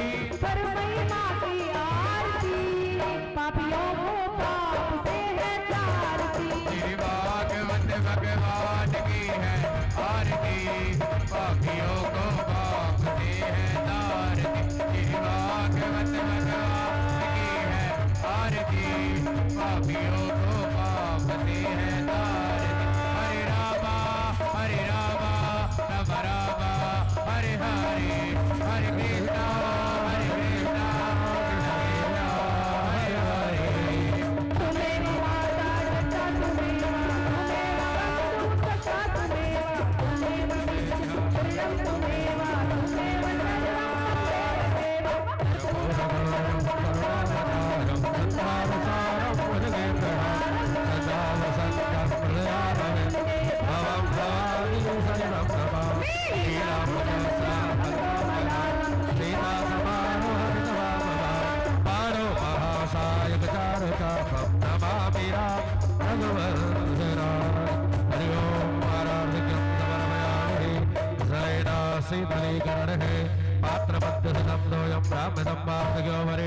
अंगलगन मनुष्याणां सर्वं कष्टं व्यपोहति।